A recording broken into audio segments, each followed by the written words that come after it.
after Series 3, the studios closed in Manchester for refurbishment, so then we started coming to Shepperton. So you kind of felt, whoa, we're coming up in the world, you know. Got sort of nostalgically missed going up and down to Manchester for about, I don't know, 20 minutes, and then we got used to being in Shepperton. Some great advantages. We had the setup all the time, which is great, so we could be much more inventive.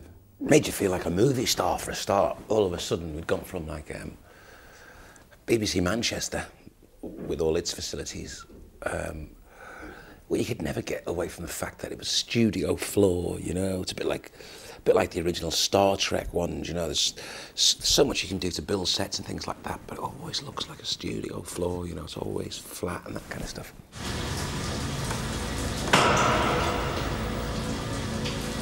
You want to talk?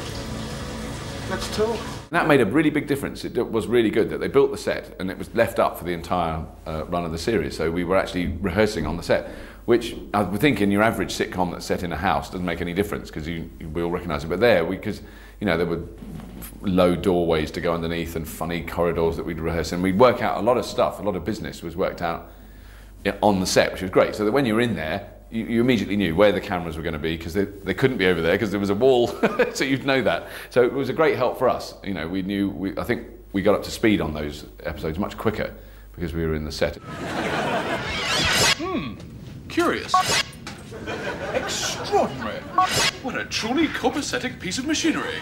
We rehearsed on the set day in, day out, so where we'd have to rehearse in acting, in the acting rehearsal rooms, which not only a nightmare to get there, but like are just naff, you know? Rather than visiting some set, it was like, you know, this is where we work every day. It was a bit different.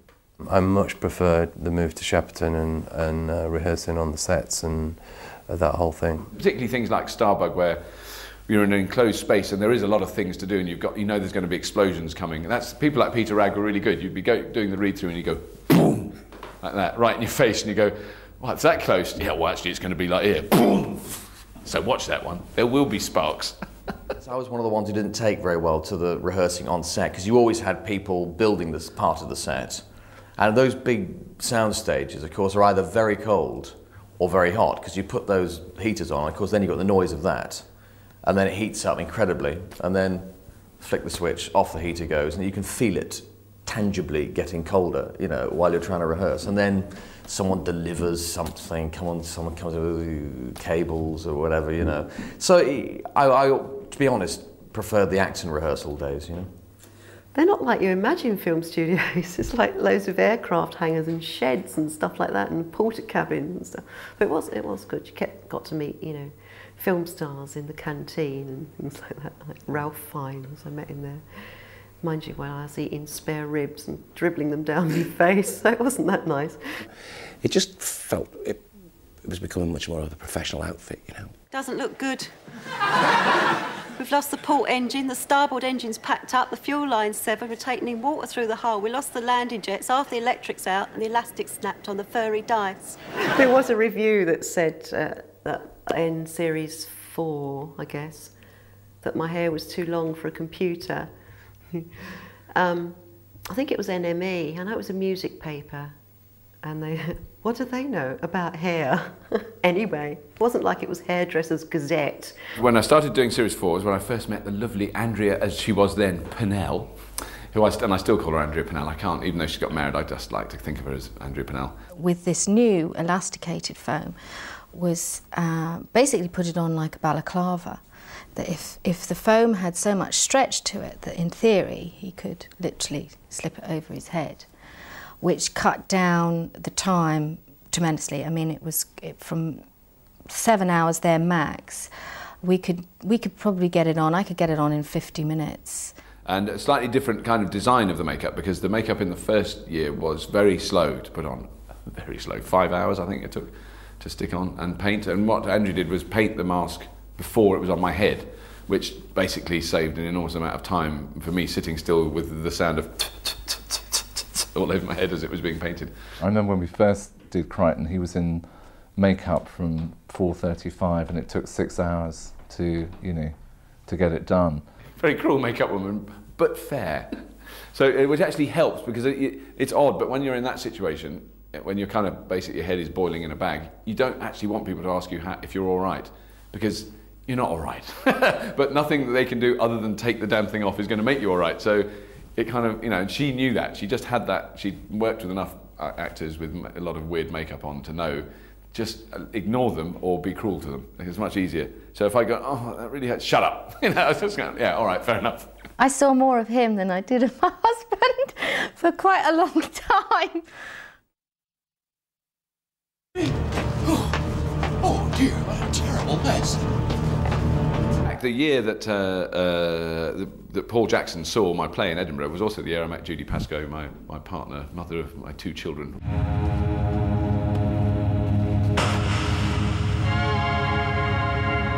She was a stand-up comic and a writer and a performer, and had been in plays and things. And Rob and Doug just said, but with a kind of knowing wry grin, who do you think should play your girlfriend Camille? What woman do you know who's stupid enough to put on a rubber head? And so I said, well, I could try and ask Judy, see if she'll do it. Now, when he comes home tired, what can she say now?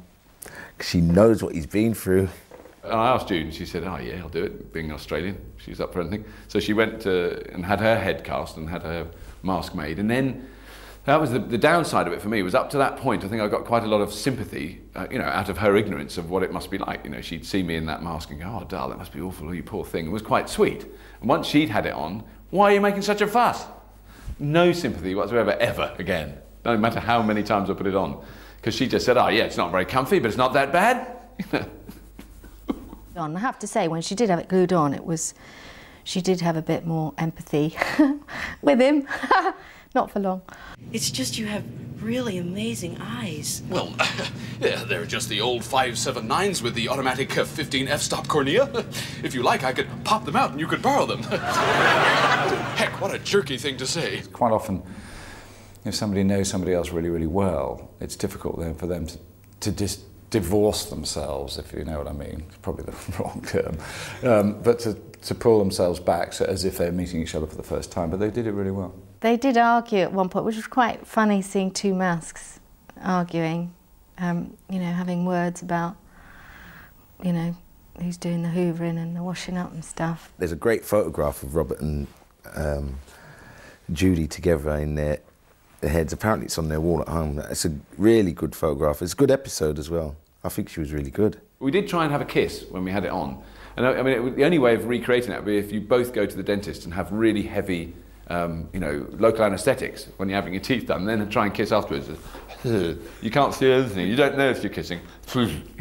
It's the weirdest sensation. It wasn't the most romantic kiss we've ever had, I have to say.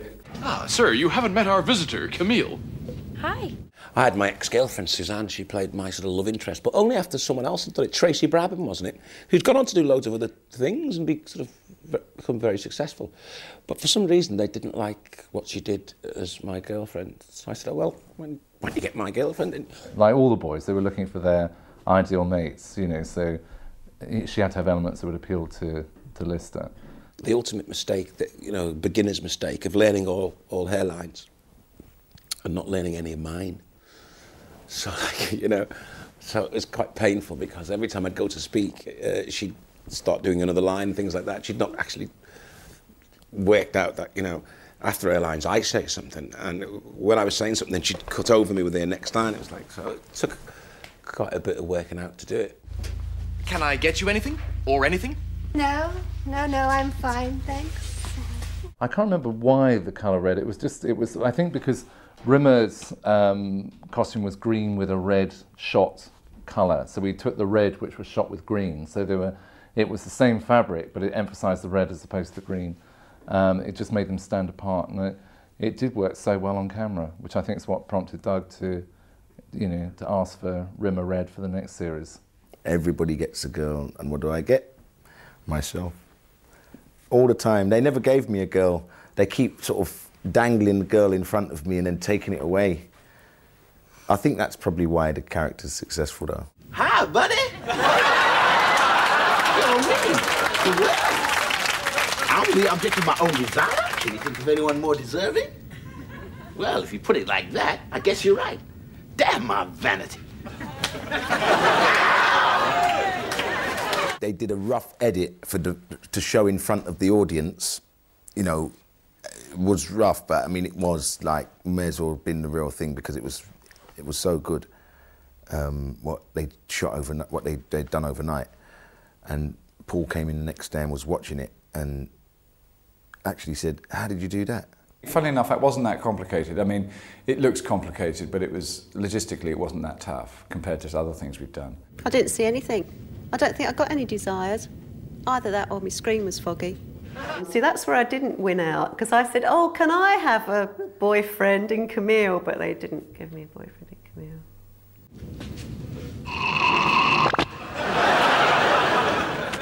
Mike Tucker, one of my assistants, volunteered to be inside it and actually move around and operate the snorkel and the eye, and become very attached to Robert.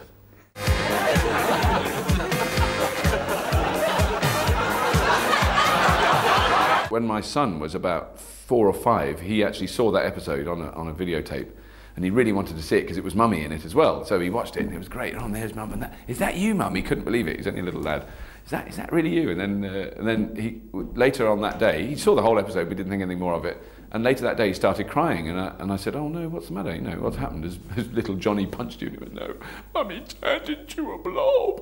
And we just couldn't work it out. And he was really upset. Mummy turned into a blob with an eye that came out like that. Camille was a sort of a great show. This pleasure girl who's all things to all people. You know, the science I've always found in Red Dwarf has always been, although it's a comedy show and it's some of it's tongue in cheek and some of it's spoof and some of it's pastiche, the science has always been incredibly sort of spot on. Casablanca, what a movie. I must have seen it 1,000 times. Lister used to use it as part of my course. It's littered with examples of how lying can be noble. To get clearance, I think, to show Casablanca on screen meant probably that we'd have been left with one flat, half a bazookoid and a shoe, budgetfully. So it's probably better to talk about it. Now, in fact, I even did a film writing course where we analysed the script of Casablanca, so I knew that script really well. I mean, that was what was great about that episode. Probably I know the script better than the movie. I think I'd love to see the movie again. I haven't seen it for a while. I'm not a massive fan of it, to be honest with you. No, of that era, there are other movies, you know, that I would probably sooner watch. I sometimes wonder if I've ever seen Casablanca. It's one of those films that you feel you've seen without actually seeing it. That was also true about The Sound of Music, which I did eventually see in the sing-along of Sound of Music. But there's not being a sing-along Casablanca as far as I know. Play-along Sam Casablanca. I hadn't seen it for a long time until we came to that episode and I watched it again. Well, I watched the pertinent bits again, yeah. And it reminds you of how good it is. It's being remade with somebody. I know. Look, Casablanca, they've remade Casablanca. Philistines. I mean, how can you remake Casablanca? The one starring Myra Binglebat and Peter Beardsley was definitive.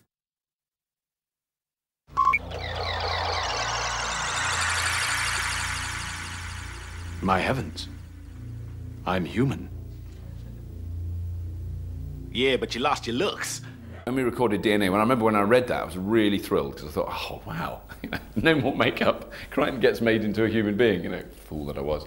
We always rehearse all week with Robert without his mask on and everything. So, obviously I was used to seeing Robert without the mask being Crichton in rehearsals.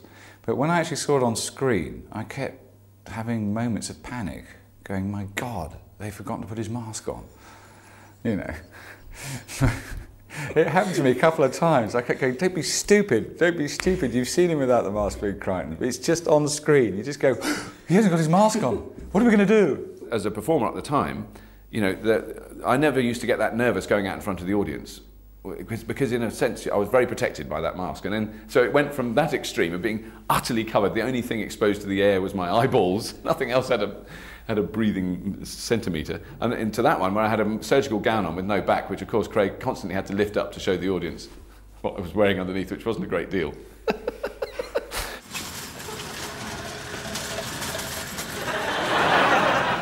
He's very expressive indeed, and that was one of the great advantages of working behind that mask, because his expressions could still come through all that foam and glue. And then to see him doing that unrestricted, it was almost like a caricature of the robot, which is bizarre, but great. I have spoken to people who were disappointed, when they saw what Crichton really looked like. I think if there wasn't a review, there's certainly been like a comment in a fan website that said he's got a face like an uncooked pie, which I thought was particularly flattering. The most wonderful thing has happened. We found this machine and it's made me human. I can actually watch Red Dwarf. I don't find it uncomfortable to watch, because even though occasionally I hear a flat vowel coming out of Crichton's mouth, it's not me, it's another character, and I really enjoy the other guys. I love watching their work. I think they're very funny. So I can actually enjoy watching Red Dwarf, but that particular episode I can't look at. Greetings, fellow human. Oh, fellow human. How hollow those words sound now. Crichton's idea of what the best dressed man would wear. And because Crichton has no idea, it was, elements that he'd read or seen or, in his photo memory. I don't know what it was. It was a recently escaped game show host who got out of a special celebrity prison, I think. I don't know what the hell it was. It was a very bizarre suit. So we ended up in this sort of rock and roll jacket with a leopard print collar and pink bell bottoms and some wacky tie. Now, take a look at this. And this.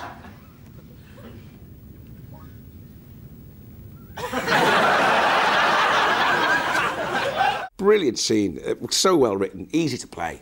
And then, of course, the double Polaroid. I think the double Polaroid, I think it was someone's, the reaction from me, because someone photographed Mr. Wiggly. And of course, he said over the years, various stories to various Red Dwarf fans, hey, it was Bobby. No, it wasn't. Wouldn't need two for Bobby. Wouldn't even need one. All those sort of things. He can't remember now. He thinks it might have been, because he was quite, I think his surprise is, I think it may have been a photograph of some part of the human anatomy created by the art department, but I'm not sure what. What about Spearhead 3? You can't just leave him here. He's got droid rot. I don't need no bugger to look after me. I may be half-run with silicon visits. My voice units may be shot to buggery, but I don't need sympathy from the likes of him. It was sort of such the antithesis of everything Crichton was kind of, open and optimistic and, let's get everything, keep everything clean. And to have the kind of the flip side, that was some old, endlessly moaning and complaining, 5 million-year-old spare head. It was really good fun to do. Very uncomfortable to do with your head stuck through a hole in a cupboard. We would shoot obviously one set of Robert, and then he would reposition, and we'd shoot another set of Robert, another set of Robert, and we'd wipe off obviously under his neck and put a shelf there so that they looked like heads. You're a human now? That's right, Spearhead One. Our wildest, most incredible dream has come true. That was one of those ones where, you saw everyone else going home. Yeah, see you tomorrow, guys, yeah. Right, head back in the cupboard. At some point in their lives, most people wish they were someone else. This has gone back years before the accident. Kachansky just finished with me and I was feeling really pony. The Lister Kachansky continuity did change, it's true. In the original series, it was a kind of peripheral relationship. They didn't really date. Then when we wrote the first novel, they did date. And then when we wrote the series, we kind of mixed it all up and contradicted ourselves, contradicted the novel and contradicted the TV series. In a charming way, though, that we knew wouldn't irritate anyone. You'd think he'd pine for something that he'd had and been taken away from him. But if there's pining for something that he never had, it's a much more difficult concept to sustain. So yeah, it was good that they sort of changed that continuity and sort of made it out that we sort of at least had a sort of a furtive fumble, as it were. What have we created? You've created the mutton vindaloo beast. Half man, half extra Indian curry. With any sculpture, you have to base it on something. So we based this particular sculpture on, again, one of my assistants called Paul McGuinness, who is very tall, very thin. Paul sculpted this up himself and actually wore it for the purposes of the filming. I don't believe about running away from a psychopathic curried man. When I say finished it the night before, I mean finished it the morning of being seen on camera. So Paul was extremely tired. It was extremely hot in that costume, and from time to time Craig was seen kicking the curry monster, saying get up, because it was Paul fast asleep on a table. Did it work? Kind of. What you mean, kind of? I mean, kind of. We took elements of Robocop and Lister and fused the two together, and that's why when you see that, he's got half a sort of armoured helmet and then half his cap, and you know there are bits and pieces of upholstery and then more Lister. So it was a fusion of the two. I love that outfit, but I thought they were going to make me look really macho. Then they shrunk me to about that height. You know what I mean? It made me talk in a really scary voice. Of course, lager. The only thing that can kill a Vindaloo. And it was actually moulded, and we did a cast of a helmet and his cap in the two. So he didn't wear just half; it was the whole thing. And then they had this big blaster thing that they filled full of curry, and they fired at me. And that wasn't me acting falling over. That was me getting blasted off my feet. And all good fun, you know. I mean, you couldn't feel it because you had this big sort of fiberglass sort of Robocop shell suit sort of thing on. Not like a Liverpool shell suit, kind of a shell, crab-like, I meant.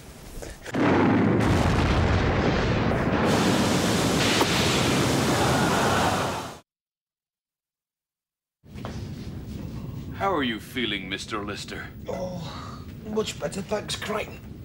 much better. There's so much about makeup that's not very comfortable, but sort of look. Actually, the more uncomfortable it is, I think the funnier it is somehow. Pain, pleasure. One of the complexities of prosthetic makeup is the join between the human face and the rubber. And on Crichton, it's literally a small circle around my eye, so it doesn't take that long to cover that join up. Whereas with Craig, he had that huge headpiece that took hours. He was in makeup much longer than me that day. That took forever to do that. And he had to keep it on for a long time. And of course, the top of your head is really where you lose your body heat when you're hot. And he couldn't, because he was all cooking up his space mumps. I mean, that was so violent. He was so miserable with that thing on. He wasn't a happy bunny. You know, I really do feel ill. You know, it's made me ill. There was a sculpt, a mould, and then, as I say, the prosthetics, and then in sections and coloured. And then, as I say, we had pumps for wired in for the gunk. That's when I really had sympathy for Robert Llewellyn, because it took quite a while in makeup to get that sort of space mump sort of head put on, and then they filled it with custard powder and piccalilli, and when it burst, oh god! The basis was KY for the actual. It has a multitude of uses.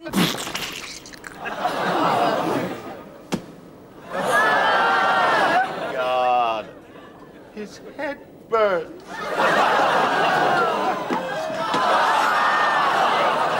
Better. That is so much better. I feel good. Talk about a weight off your mind. I don't want to live. Oh, please, shoot me in the head. It wasn't that gross because his head explodes out of vision. It's just the reaction of Danny afterwards. I mean, it's constructed well because it's a horrible, yucky pass on a bloke who really, really cares about his appearance. That's what's funny about it. That's brilliant the way Danny does that. His head burst. And that was so brilliant, his sudden appearance with it. Ah. You could feel that relief, couldn't you? I mean, sure, you know, we could have probably blown his head up, but it would have been a tricky one. A man so petty and small-minded, he would while away his evenings sewing name labels onto his ship-issue condoms. So I think Robert does a super job in that. And again, a great piece. He must have read those lines and thought, oh, fantastic, sirs. You know, all that business about a mere joke of a man, a piece of sputum, all that sort of stuff. It was just fantastic lines, you know, to do. And all I had to do in the background was just look more and more outraged as each level of insult was piled on. Objection! Overruled. That was quite a long scene that we shot in one big lump, the kind of courtroom scene, which was really nice to do. Because, you know, often you're doing scenes that are like 20, 30 seconds of kind of with some business or something, and that was like which is fine, but to have a big chunk like that, I don't know how long it is, but it's probably 7 or 8 minutes of kind of one long speech with lots of other little bits with, you know, the witnesses coming in was great. It was like a little play, it was like a miniature play, yeah. Welcome to Justice World. Please take your clearance code and prison officer ID. Actually, I remember saying that to Ed. I said, I could talk in a low voice if you like, instead of lip syncing it. Because I could talk in a very low voice if you like. A bit scary, isn't it? State Life Form Infantry. I think the man lip syncing actually fell asleep. And there was this strange noise in the studio and we couldn't work out what it was. And it was someone fast asleep slumped over a microphone somewhere.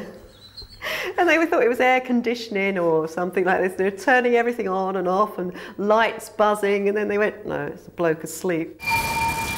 Yo, matey, hit me on the head with this. You have a long, quite static court scene, so you kind of want to compensate with that at the end of the show with a bit of action. And yeah, that was fun. That was a good piece of action, actually. That looked good. With the simulant, we just had this thing that, you know, that was an extension, that he was half deformed, half beast, half man. A lot of times, you know, I have to follow, obviously, Doug, and then I follow Howard. People don't usually follow me, actually. I'm usually following them. I don't know why. I should change that. What's going on? I probably ducked to avoid bazookoids. Who wouldn't? Ed got quite into all these little details as well. I mean, he used to think them up as well. Go, oh, you could duck here. Action!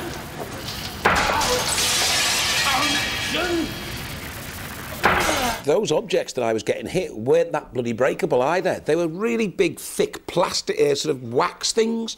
I had lumps on my head after that, and did they look like glass vases to you? They didn't look like glass at all, did they? They were big, thick wax things, and he kept trying to crack them on my head, and some of them wouldn't even break. Better late than never!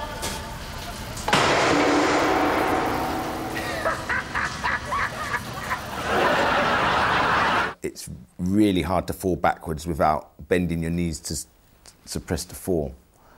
You know, so you actually have to just stay there and fall like, you know, timber over. Yeah, and that's daunting backwards, even though there's a crash mat there.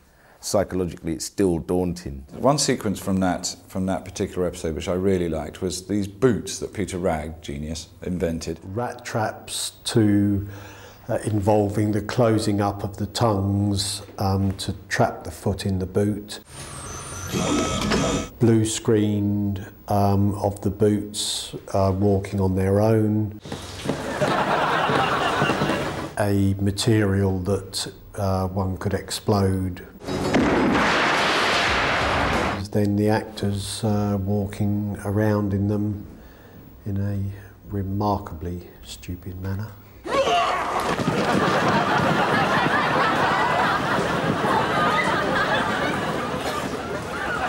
I still look at that and go, yeah, that's so funny. They performed that so well, particularly Danny.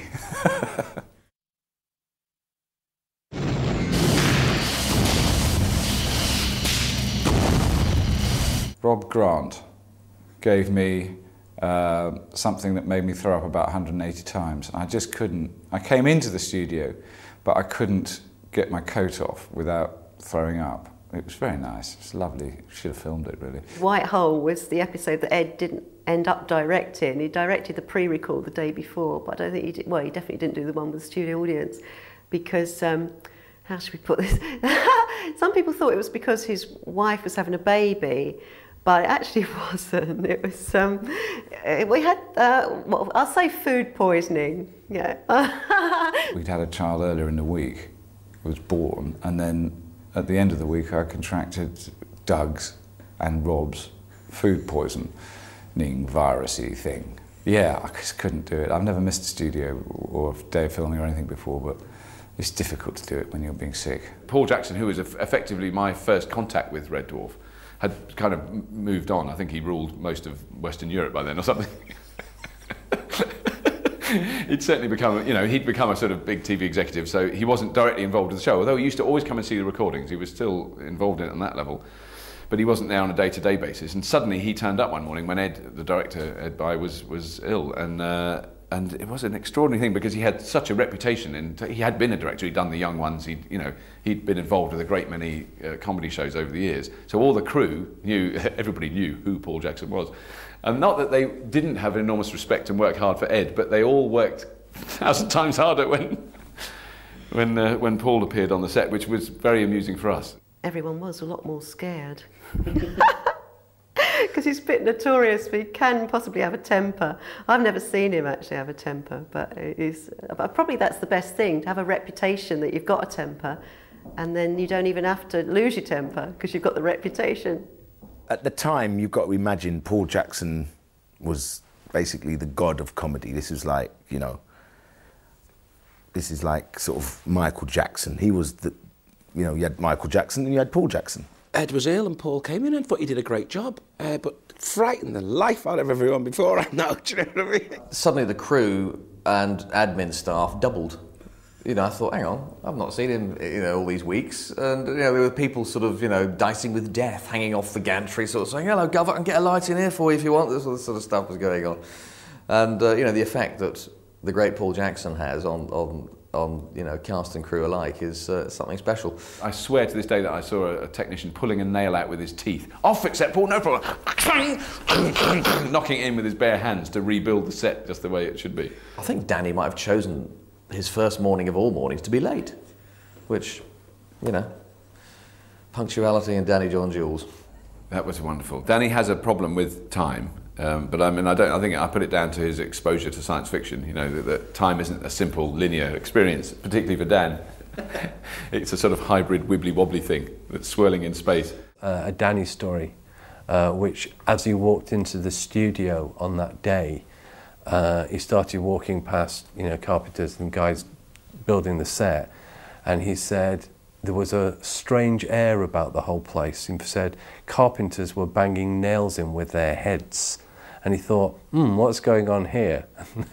And then it became apparent Paul was back. I got to Shepperton a little tardy and sort of walked in, you know, thinking, oh, I can whitewash Ed anyway, so kind of thing. You know, Ed's all right, he'll shout, just, you know, but he'll be all right after 1 minute. But got in there, and the first thing I heard was, oh my God, where have you been? Paul's directing, Ed's sick. And I'm like, what?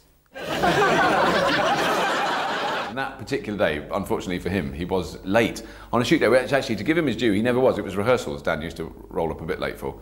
But when we were actually shooting and when we were on camera, he was never late, except that day, which was a bad move. Danny's comedy timing has always been perfect. And there was nothing funnier than him being late with Paul. So I walk onto the studio floor and Paul's in there and he's looking like this, he's rolling up his sleeves going, oh, it's great, innit? I haven't directed for 7 years. You certainly know who your friends are, didn't you? Hey, what was it? Dead cow in the road? So Danny kind of walks on going, hi everybody, you know, on the day that the boss man is in. And I mean, he would have got a ticking off from Ed quietly in the background, but he got a very quiet ticking off from Paul Jackson, but right in the middle of the set where everyone could see. Come here, Dan, come here. You're late for me on the one day. You know, all we could hear, and I was very near, but all I could do was, still love you, do your job. And Danny was kind of, thanks, Dan. Thanks for your help. Oh, but Danny, I've never seen... Danny went white. Danny Jules went white. You just don't know where to look after that because, you know, Paul's a stickler for, you know, being on time and being ready to go. So, you know, there he is, as he said. He hadn't directed for 7 years. There he is in Shepperton, taking over from Ed at the you know, the sound of a phone call, and he's there before me. An action no longer leads to a consequence. So what is it? I think we've experienced this period of time before, sir. Only joking. And that one. If it was only 2 lines, it was all right. It was when it was like 15 lines, you know, we'd had to move and then do, you know, we'd suddenly be sitting in different places and look at each other. And we'd stop, then we'd go to the next bit and go to the next bit and all that kind of stuff. And it was all, yeah. And all very much, you know, you have to think about it, you have to concentrate on it. And when when you work with people who,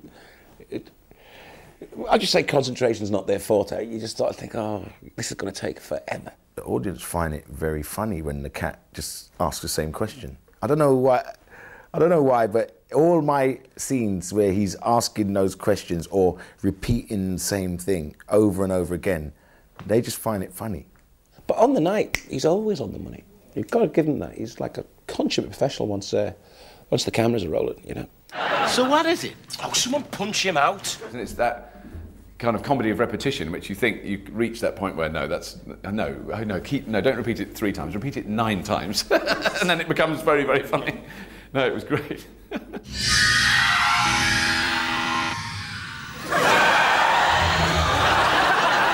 They were trying to work out how they could make me sound and look intelligent. This was for Holly, not personal, obviously.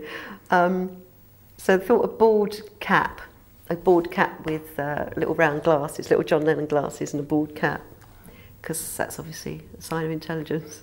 And they thought I looked quite good in it, so they didn't do it. We tested with a bald cap, and we did a plasticised makeup on her as well to make her look different. But that was basically it. So then they were thinking all these different things, whether I'd speak differently, which I do a bit, I speak quicker. In the end, it was just slicking my hair back and having like a quiff thing, which I quite like that, actually. And sometimes, as I say, these ideas sound good, and then when you actually test it, it's, you know, it's somehow, it isn't always funny, or it changes the course of it, the look of it, too extreme. I'm a computer with an IQ of 12,000. You don't seem to understand. I know the meaning of the universe. The White Hole episode, I got a change of costume, though nobody'd notice it. Instead of a black polo neck jumper, I had a blue polo neck jumper. Because that means that you can then transfer it onto whatever background you want, because I was then floating around the spaceship. How long now? Nearly there, Hall. Just a couple of minutes to load the circuits and, I don't know, maybe a minute to finalise the connection. That's just 3 minutes then. Directing a floating head, technically, is easy. That's the easiest thing you can do. But it was trying to get, I mean, the difficulty is then you have just got a floating head, and so everything, the onus is on the performance. She can't move, she can't do anything, she can't sort of hide behind a corridor, she can't run, you know. It's just the head. And so it's really, you're at the mercy of the dialogue and the performance, and both were fine, both were great. If you'll allow me, sir, as one mechanical to another, he'll understand me. Now you listen here. I like Talkie Toaster. I've always wanted a toaster that talks to me. Sad, isn't it? It wasn't too much of a double act with Talkie Toaster because I couldn't see him, you know, because I always sit there with the camera right in my face and bright light right in my face. And he was over another side of the studio being Talkie Toaster, just, you know, talking into a mic. We already had a previous toaster, which was very successful, John Lanahan. You know, then it was like, but everybody loves the toaster. They're not going to get into someone else, even if it is David Ross. I was slightly anxious about meeting because I thought, oh God, maybe he's really bitter and he thinks I've stolen his part. And he was so happy that I was doing that part. Made a great talkie toaster. He's mad as a box of frogs. I remember jumping on the table in rehearsals and saying, come on, hurry up. Started doing this kind of mad dance. I've got to get to Manchester and all this kind of stuff. Can I ask just one question? Of course. Would anyone like any toast?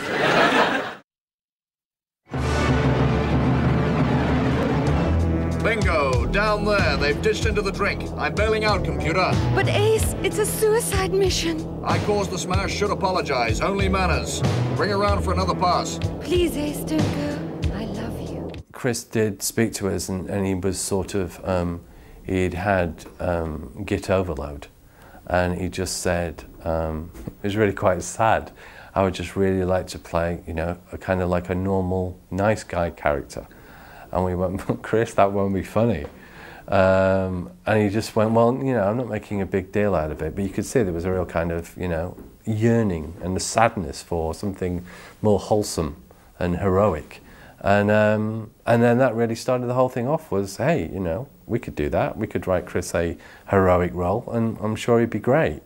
And sure enough, you know, that's what happened.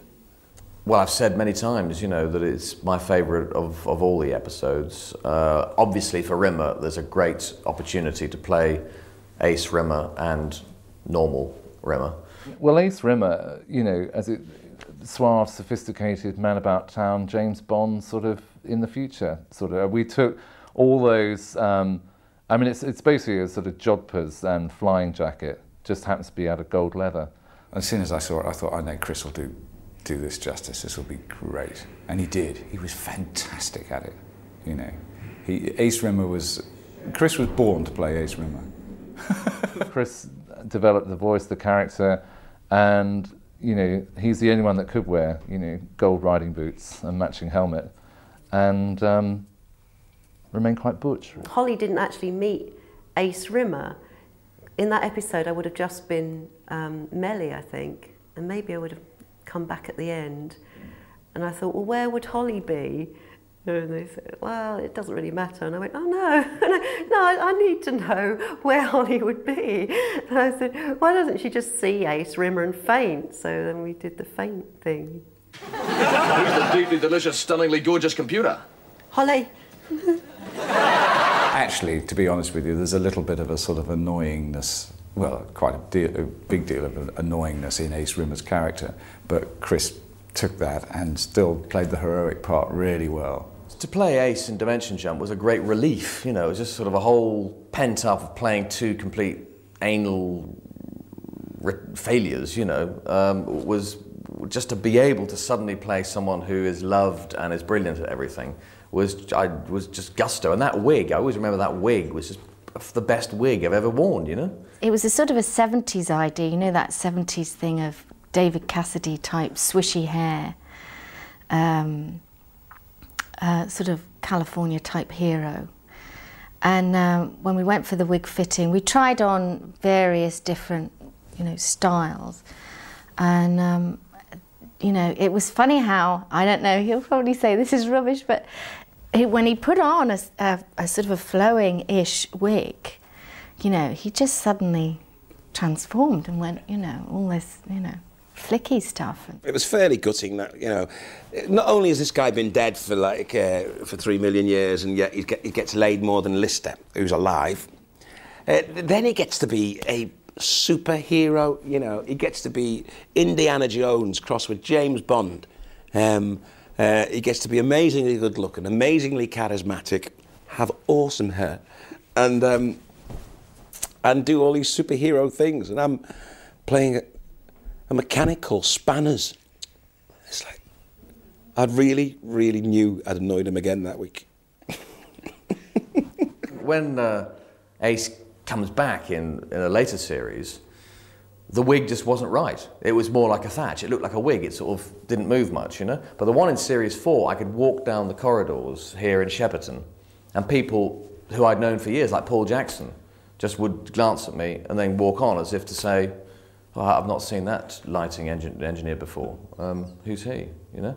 And then suddenly you turn around and think, my God, that's Chris in the Ace wig, you know? It really did have that effect, and it was fun wearing it. And then apparently it was stolen. According to Andrew, it was stolen at some point, that wig, so it must have been a good wig. The original one, yeah, went missing, which we ended up, because as I say, we had to reuse, because Ace came back, and we had to get it made again, and we never tracked down. I don't know, my theory is maybe Chris has got it. It was very hard getting the wig back off him. In fact, I think the wig disappeared. In fact, I think he's still got the wig now and wears it frequently at home. I wouldn't be surprised.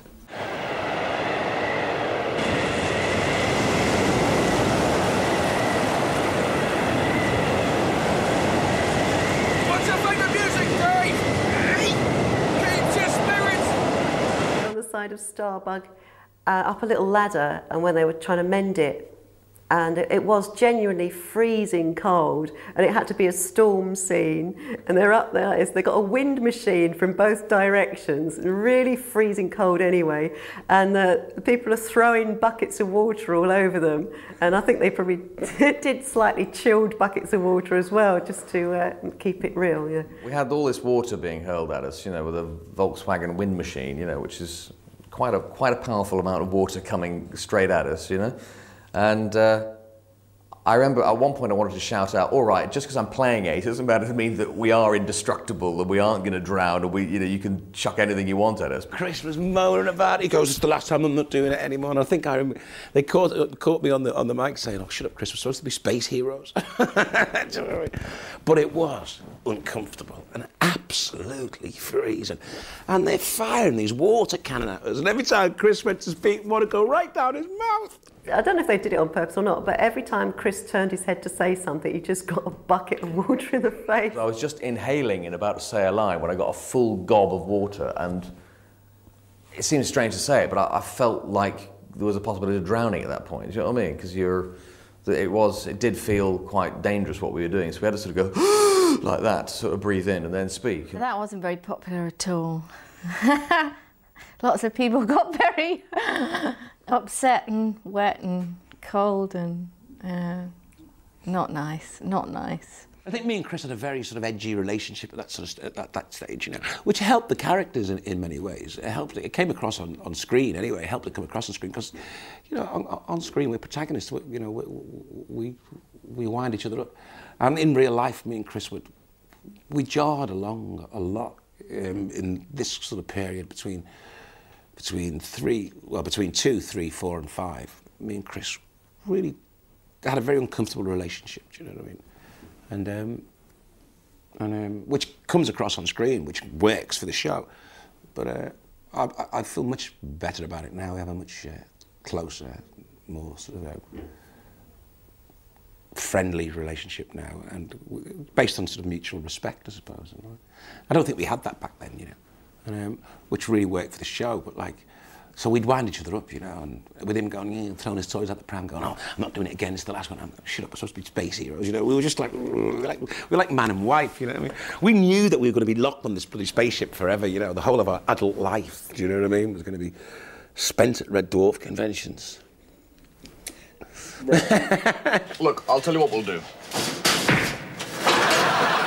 Sorry, old chum, no option. I mean, that's a joy of working with Chris, is his precision as a performer. It's a joy to work with that, because I'm a sloppy performer, I'm sure, and a bit wobbly and kind of crash into things.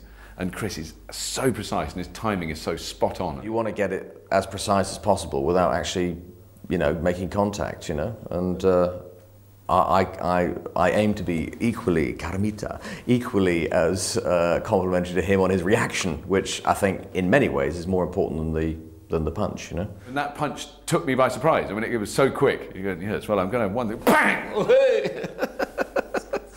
No, I do remember that very well. And I had a very restricted space to fall in, because that was done in the cockpit of Starbug, so I had to be really careful where I fell, because there were kind of bits of wood and angle iron and camera stands right behind me, so I had to sort of fall there, which luckily we did. If you're interested, I'll be in my quarters, covered in maple syrup. I got to play someone else as well, Melly, with arms and legs and a different hairstyle. That was my hair as well. People always think these things are wigs. People often thought the Holly hair was a wig, but no, I've had this, I mean, my hair was like this before I did Red Dwarf. I don't know if it had been different. I don't know if Holly would have been different, or if it would had to have been cut like this, or no idea. Actually, I did a gig once, and this bloke came up to me afterwards and said, oh, I'm glad I've met you and seen you live, because I used to think you were Norman Lovett in a wig. I was absolutely determined that we'd see her legs, so I put her in a skirt. And also Robert was in that civilian sort of look, but it was that sort of futuristic office wear, but I wanted that slightly sort of Blade Runner 1940s pencil skirt, heels, and it was our one opportunity for Hattie to prove that she's not just a head. I got to know what it was like to actually go for a costume fitting and wear an outfit, and yeah, that was good. How's little Tommy? He's pulled through. Be on his feet in no time, thanks to you. Sitting by his bedside day after day, night after night, holding his hand, reading him stories. Originally, Danny's part in Dimension Jump was supposed to be a kind of slobby, down-and-out cleaner. But then we wrote that, but then when we got to kind of rehearsals, we realised that it was a kind of, well, it was a negative stereotyping thing, and we didn't want to go down that route, and so we changed it then to a padre, which in a way I think was more interesting for Danny and kind of more charming as well. Everyone just thought, well, especially me and Danny, just thought that, you know, it'd be nice if Chris is going to be a superhero, it'd be nice for Danny if he could be a more positive black role model than a slobby cleaner. And then the guys sort of said, yeah, fine. Well, when Queeg, you know, we end up cleaning the floors and all of that in the overalls and that, you know, we've actually been through those kind of characters anyway. You know, there's me and Craig on our all fours, the two black guys in the show cleaning the floor, but the black guy is the one that told them to do it. Sometimes you just don't think about these things, you know what I mean? It's sort of like, you know, it's easy to say, okay, let's flip it. Rimmer's a git in real life, let's make him a superhero. The cat's super cool in real life, let's make him a slob. But there are sort of other implications that sometimes you might need to think about that perhaps the lads hadn't sort of thought about it, not consciously, and they, at least I say it, you're not racist, you know. But there's a good debate. It's ridiculous because we had the most politically correct show on the telly anyway. It's a top-rated BBC sitcom where two of its leading participants are of colour, and the colour of their skin is never mentioned, race is never an issue. It kind of says that in the future, you know, well, once we came from Africa, one day we'll come from everywhere, you know, and well, it's all just like this melting pot, and race won't be an issue in the future, and I think that's one of the sort of good sort of things that comes out of Red Dwarf, you know. Colour has never been mentioned in 52 shows. I mean, what more do they want?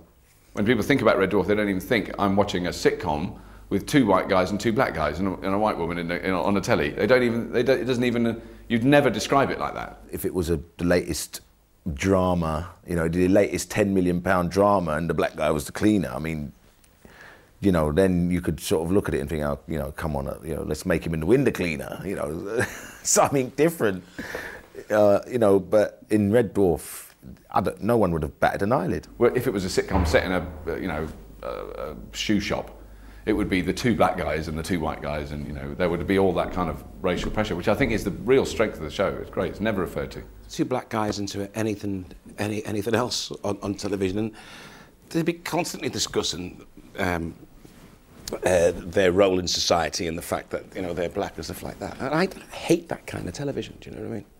If there was a cat priest, you know, that would have been him. You know, kind of happy-go-lucky with the pipe, West Indian. It was such a sweet character. It was like, oh, you know, oh, little Chillum, come on to me, you know, and it's all that kind of, with the pipe and the grey hair. I mean, I'm not sure of the history of which inspired which, but I'd certainly seen Danny do a kind of delightful old Jamaican gentleman type character before we did that, and I would think there was, you know, I mean, that was the thing with Rob and Doug. They would watch us very carefully, and we weren't aware of it at the time. But we'd be sitting at lunch doing sort of silly, you know, asking about, and Dan would probably go, "Me chillin', come over on the Sunday and have the lunch," you know, or whatever it would be. My classic Jamaican, and I think they would have seen that and gone, "Oh, wait a minute." It totally sounded different, you know, as far as accents go in the show. You know, it was such a different sounding accent that had been on Red Dwarf before. I know this probably won't interest you, but I'd hate myself for the rest of my life if I didn't at least suggest it. Suggest what? If you're interested, I'll be in my quarters at lunchtime, covered in Tarama Salata. I didn't mind that one though, because I had big eyebrows. I had really, really big stuck on eyebrows. I mean, they took a hell of a long time to stick on the eyebrows. I'll be covered in Tarama Salata. Oh, that was great fun doing that show. It was really good. Well, some people might say it's that devilishly brave and handsome guy in the cockpit that did it. This is a grown-up job in theory, and we're all dressing up in silly costumes and doing these silly one-liner gags, but it was great fun. And Chris, his Ace Rimmer, was, you know, the first time I saw him with that wig on, and it just affected his whole personality. He just couldn't help it. He became cooler. Even, you know, having a cup of tea, the way he held the tea was like with a little bit more certainty. Where's my "what a guy" line? Because everyone had a "what a guy" line. So I thought, how badly could I have done it that they cut it out? How badly can you say, "what a guy"? I'll try and say it now as Melly. What a guy. What a guy. It wound up with Ace Rimmer being covered in kippers. You're right. And I think we shot it and we did the freeze frames and we did everything so that it really would become the end of the episode. And then we cut it. Ready? I'll smoke him a smegging kipper.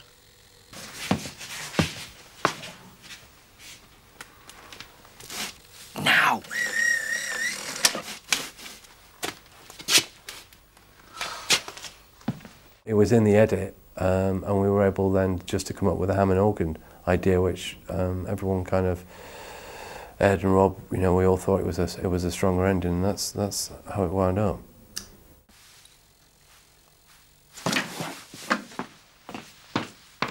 What the?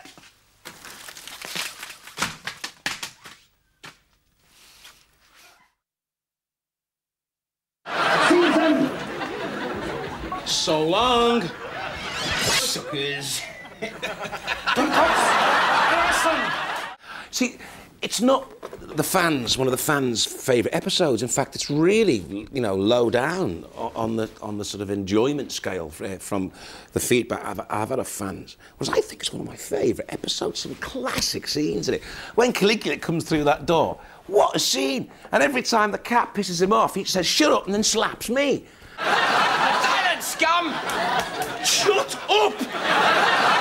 I think what the fans' problem was is that this wax world very much looked like a park in West London, and which is because it was. It wasn't particularly spacey, that episode. I admit that, but you know, Queen Victoria with a machine gun, Hitler, you know, vomiting milk. Come on, this is good stuff. I know it's not one of the most popular Red Dwarfs so far, but that may turn around in time to come, you know. Because I think it was special on many levels. It looked at it on one level, it's just silly, you know. But from our point of view, it was great to have all those actors and impersonators imaginatively used, you know. Hang on, someone's being brought out. They're tying him to a stake. It's Winnie the Pooh. What? Winnie the Pooh, I swear. He's refusing the blindfold. You can tell when something's going to work really well. Is you can rehearse it and you just see Craig doing it and you go, that's going to be fine. You don't need to see Winnie the Pooh. You just need to hear about it. We don't like existentialists around here. And we certainly don't like French philosophers poncing around in their black polo necks, filling everyone's heads with their theories about the bleakness of existence and the absurdity of the cosmos. Clear? To walk the line, one of the best the most memorable, enjoyable scenes in the history of the whole set of series, you know. God, Gandhi, give me 5, give me 50 or whatever it was. Yeah, I mean, that was a fantastic fun to do, you know. Hey, buddy, we just, you know... Silence, scum! Do you not sink to your knees and bow in the presence of the Emperor Caligula? Tony Hawk's doing Caligula, that scene was so hard to keep a straight face. It really, that was the hardest time I ever had, keeping a straight face. They were quite loyal to me, actually, you know, the Red Dwarf team and Rob and Doug, and I think they'd sort of think, well, what can we find for Tony in this series? And they were looking through, they needed to cast, and they decided that actually I looked a bit like Caligula, rather tragically. So I think they just were looking at it and they thought, bloody hell, he looks a bit like Tony Hawk's. They thought, well, may as well get Tony Hawk's to play him then. And me being Tony Hawk's, I turned up and did it. We used to call him the fifth dwarf, or was the fourth dwarf at the time. Yeah, he'd always, in series 1, 2, 3, and 4, he was in every one of those series, playing a variety of roles. I was in a toga and everything, and a big wig and stuff. It's one of those things where it's just one scene, and then I think we did it in Shepperton Studios, and you rehearse it a week, and you know it backwards and upside down, and then, you know, just before you go on this scene, you just think, oh God, what if I forget it all? It's an absurd thing you do. But we got through it all, I think, in one take. I don't remember it being a nightmare. He's just got a silly voice. I'm sorry, Tony, but he has a silly voice. It's a real comedy voice, you know. And he's always made me laugh. Always made me laugh. Even when he was just doing his stand-up stuff, like, you know, singing about coming from Swindon and things like this. And Abraham Lincoln was so energetic. It was like, me and Craig, it was like being in a gale force wind. Every time he opened his mouth, he was Jack Claff, top, you know, real big Shakespearean actor, playing Abraham Lincoln, sort of just came in, storming in. We were like, God, are we doing enough in this scene? All our best warriors are gone, man. John Wayne, Sir Lancelot, Joan of Arc, Nelson, Wellington, hell, baby, even Doris Day. Sergeant Presley. Okay, boys, reach for the sky. Let me see them understains. That line is all-time classic line. And the song, you know, we are young, we are mean, Arnie Rimmer's Death Machine. All we do is kill and slay. Don't care if we get blown away. Hey, R-A-I-E, hey, R-A-I-E, Arnie Rimmer's Death Machine.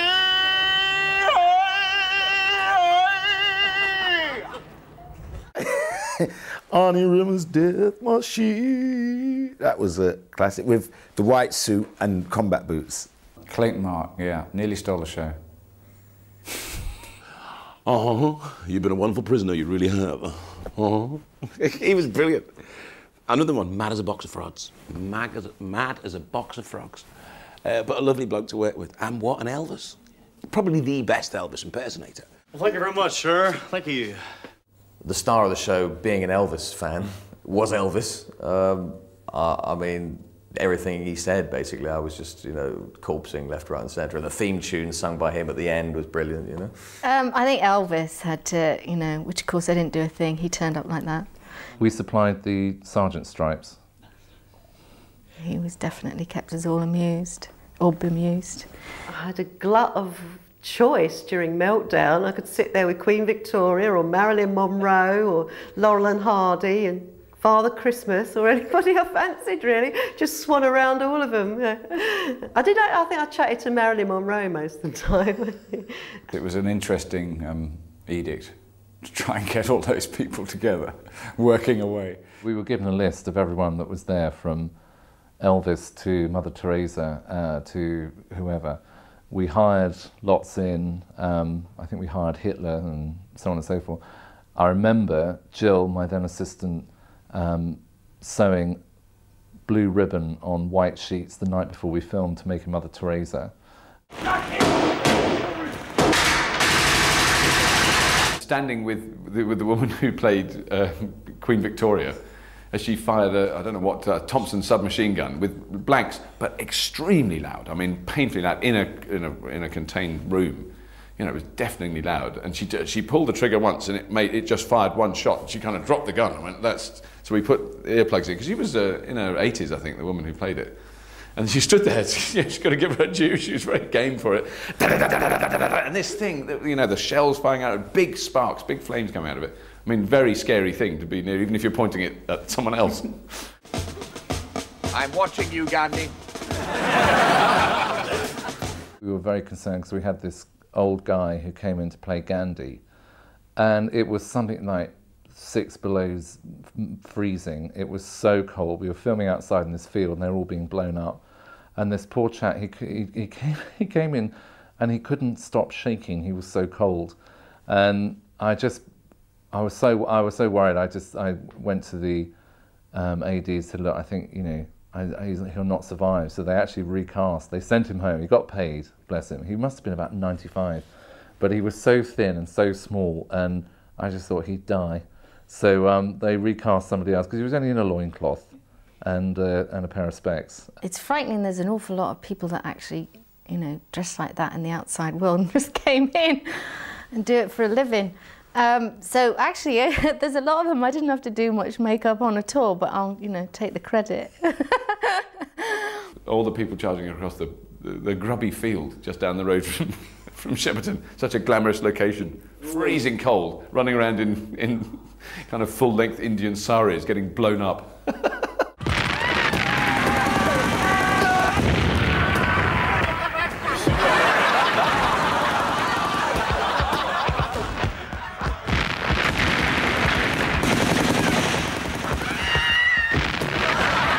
All the lookalikes were running across the field, and that was just hysterical, because a lot of them, you know, maybe they just, you know, opened shops or did, hung around at places, they hadn't really been used to running across a field with explosives going off near them. It was like they were genuinely shocked. And some of those explosives looked quite dramatic. There was a run across this field, it was freezing cold as it always was, because we recorded October, November, December, just running across with explosions and stuff. It was utter chaos when we did it, and it still looks like utter chaos, yeah. The idea was, Rob Grant said, wouldn't it be funny if people exploded and just sort of disappeared? And I think we probably borrowed that technique from Python. Smoking boot is always good for a laugh, yes. Between series 1 and 2, I stopped smoking, so my weight increased quite considerably. If you careful Crichton observers can see that Crichton develops slightly larger girth as the decade wears on. It must be a prototype. I found it in the research labs down on Z-Deck. I managed to cobble together the missing circuitry, and it appears to be fully functional. When we started filming, everything was made to fit at that time. And through the process of maybe on-site catering, I'm sure Robert will admit, sometimes actors do change shape when they're filming. It's strenuous hard work, so too many sticky buns. So I think he put on a bit of weight, and subsequently it didn't do up properly, and I think kept popping undone. That's why it slops up and down. There were 2 costumes at that stage. There was one that was a complete moulded all-in-one lump with the monitor as part of it, and there was another one where the monitor was strapped on a strap, which wasn't quite big enough at that stage. The chest monitor we did have a problem because it basically goes on it's one piece, but it connects up on the shoulder and at the side. And it was, at the time, it wasn't very sophisticated. It was all done with poppers and Velcro.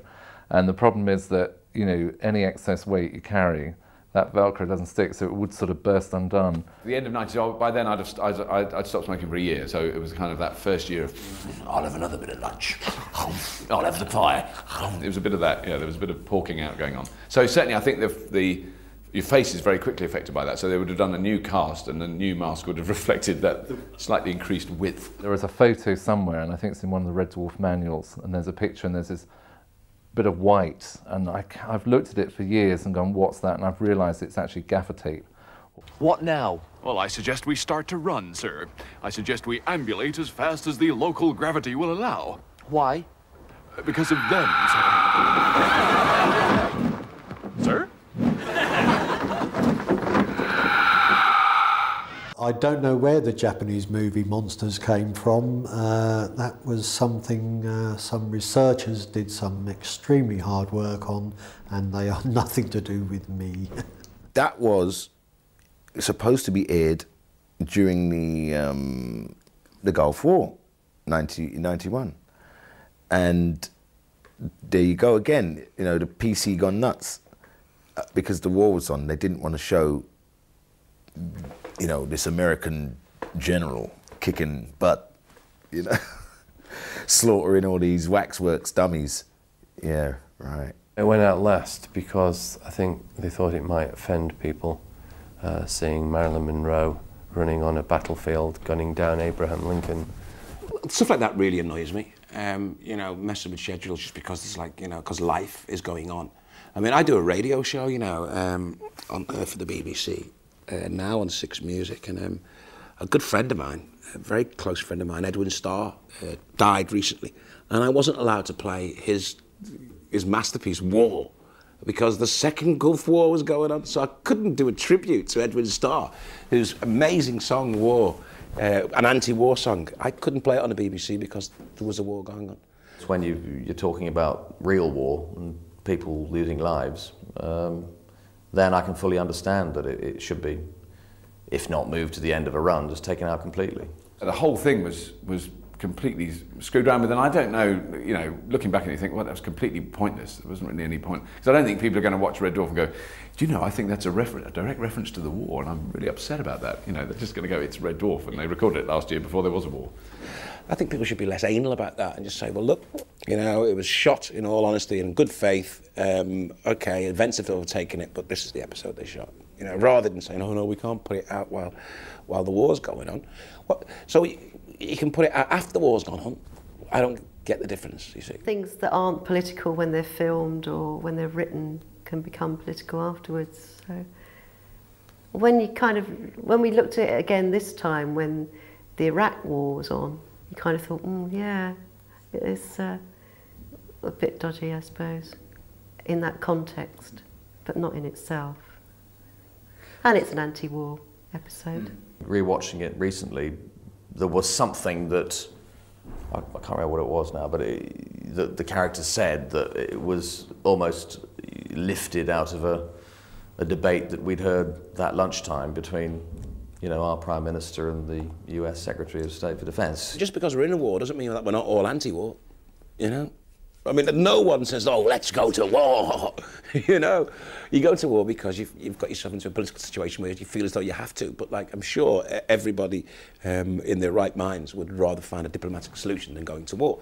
And like, you know, I think Wax World was an absolute excellent sort of anti-war message, you know, and Lister's little speech at the end, you know, where like, you know, the free, they're all liberated, they're all dead, you know what I mean? And great speech, it's, you know, quite tearful, really. I brought about peace, freedom and democracy. Yeah, Rimmer, right, absolutely. Now all the corpses that litter that battlefield can just lie there, safe in the knowledge that they snuffed it under a flag of peace and can now happily decompose in a land of freedom. You smeghead. Well, you know, by now it was like, I think we've really got a hit on our hands here, and this could go on and on. But you know, I think we were convinced by then. It's one of those things that while you're filming it, you think, oh my God, I'm never going to do this again. But at the end, you think, I really enjoyed that. There's something a bit sick about Red Dwarf, definitely. It's futuristic and comedy. And I think you can't get too sophisticated with them, otherwise you lose that integral part. The creature known as Cat. Clearance granted. Hey, I hear they do good bread and water here, buddy. Season 4 was a really interesting one because each show cost about £250,000 to make, and we came in under budget by £150,000, which was unbelievable. And we were told after 3 shows that we couldn't have any more sets. And if you look at that black and white set in Injustice, I mean, that probably cost 3 6pence. And at the end of the series, they were going, hey, get a taxi home. Do you want a curry? Have 4 curries. You want some lager, guys? You guys have worked so hard. Have a curry. Did we mention the curries and the lager? Oh yeah, well, have more. Take 4 taxis home. You know, desperately trying to spend this underspend. Which was, you know, I remember that so clearly, thinking, oh, all that money could have gone on screen. Objection overruled.